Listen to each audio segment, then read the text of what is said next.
So the entire world right now is absolutely drowning in propaganda. And all of us, to some extent, are brainwashed. Like I am, you are. It's literally something you cannot avoid because we're human and we are susceptible to the forces that are being pushed onto us in the world today. And I want to have a little chat today about how this dynamic happened and the differences between what propaganda used to be like and why it's so different now in the 21st century. So first of all, talking about just propaganda is, well, you can see the little quote here. It is literally just about people in power wanting to influence their people to go along with their plans.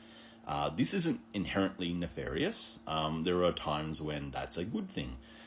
You could probably point to some examples like the early years of the Chinese Communist Revolution, or even the New Deal in America in the 30s and 40s, when there were actual really good social programs being pushed by the government. But it took a lot of convincing to get people on board with it, even though it was in their interests. Of course, there's the other side, which is very, very bad. Obviously the greatest example of evil propaganda is the Nazis, which managed to convince Germany, which at that point, before they came along, was considered, an enlightened civilization. They were leading the world in science, in art, and music, and all of that sort of stuff, right? And then, you fast forward 10 years and everyone is brainwashed and they're all out there looking for Bolsheviks and Jews to mass murder, and they kill millions and millions of people. That's what happens when propaganda brainwashes, an entire society. And everyone's susceptible to this. You saw it as well in Rwanda in the 90s. The Hutus and Tutsis coexisted for, centuries. That's a whole colonial thing. We'll talk about that later. Anyway, but the Hutus were the majority, but they weren't in power, and the Tutsis were the minority that had most of the power. And Hutu radio DJs basically just spent years talking about how every single problem in Rwanda is caused by the Tutsis. It's the Tutsi rule that's keeping us down, and all of this really hateful, increasingly violent stuff, which is all funded by Israel, by the way, until it exploded into genocidal violence. And these were, just normal people like anyone else before that. But that's how powerful propaganda is. It can turn any country into a very violent, very genocidal people. Hell, look at Western, free countries just after 9/11, especially Australia and, America. After 9/11, the explosion in Islamophobia was massive and very noticeable. I remember it distinctly. Hell, it's still around today. It's the reason, we're seeing protesters being vilified today as just this pure hatred of Islam that has been ingrained in us from decades of propaganda. And it's funny because before 9/11, a lot of Islamic militants were considered the good guys, and that was because of propaganda as well. Like when the Mujahideen were fighting the Russians in Afghanistan, George Bush Sr. lauded them as heroes.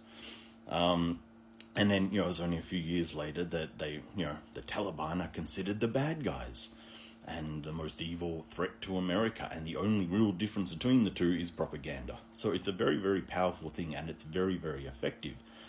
But there has been a lot of changes in the way that it works.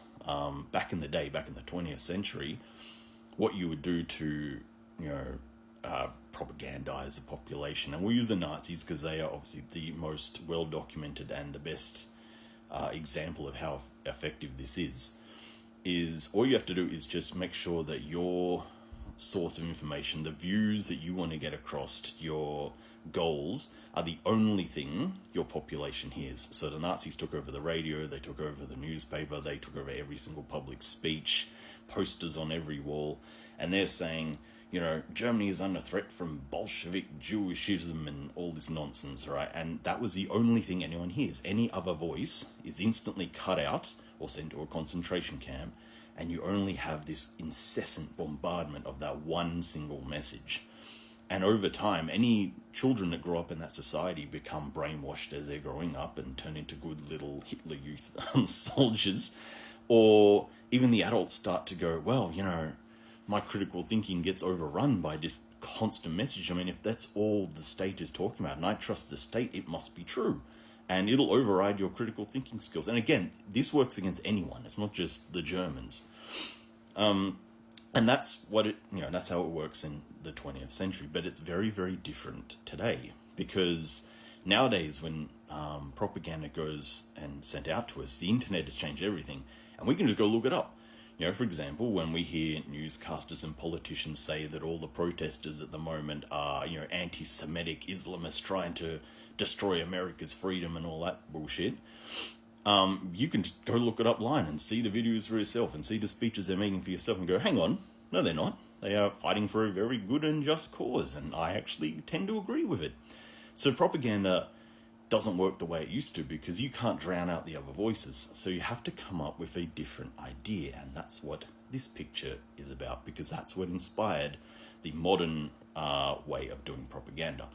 So what this is a picture of a Lancaster bomber dropping heaps of little tinfoil strips. And what they used to do is, in World War II, when America and Britain are bombing German cities, one of the biggest problems they came up against, other than the massive moral quandary of it, is the fact that Germany has a really big air force itself, and it has a ton of anti-aircraft guns all over the ground being directed by radar. So whenever the British and Americans would send these bomber formations to go and destroy a German city, they get intercepted, right? All these fighters and all this anti-aircraft fire comes up, again, directed by the radar. They know where they are, where they're coming from, what time they're going to arrive.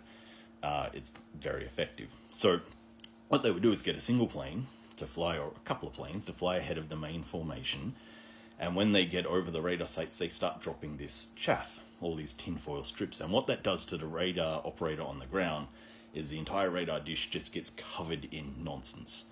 They can't focus on anything, they can't tell what's what, and it means that they can't possibly direct any kind of defense against the attack that's coming. And this basically influenced how modern propaganda works, because what they're doing, the information version of that, is misinformation. So you look today at things like Fox News and the Murdoch media, or my favorite example is QAnon, the QAnon movement. All of that is absolute nonsense. Like, you'll hear the Murdoch press talk about, oh, the country's under attack by a couple of people on a boat. Look, we're being taken over. Oh no, Islam is coming to give us all halal. None of this shit is real, but they're going to keep saying it. And QAnon, of course, is just going on with all sorts of conspiracy theories. Our leaders actually reptile alien billionaires trying to influence the world. It's the great replacement theory, and all of this absolute nonsense thrown out there. None of it is there to make you believe it. All of it is there to make you question everything. Because if you can't focus on what the truth is, you can't fight against it. So when you've got the politicians hitting the mainline point, we're all going to go and ironclad support Israel, they're the good guys and all that, and all the evidence is telling you otherwise, the only way they can drown that out is just to put out heaps of counter misinformation to make you sit there going, I can't tell what's what.